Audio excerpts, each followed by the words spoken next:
Syederalun puluhan pegawai negeri sipil di jajaran pemerintah Kabupaten Nagan Raya terjaring razia penertiban yang dilancarkan petugas Satuan Polisi Pamong Praja dan Wilayatul Hisbah. Razia dipusatkan tepat di pintu masuk kompleks perkantoran Sukamakmur.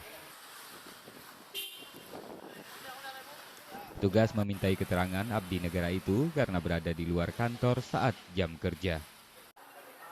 Kasat Pol PP dan WH Kabupaten Nagan Raya Muhajir Hasbalah menyebut tindakan mereka sebagai bentuk pelanggaran.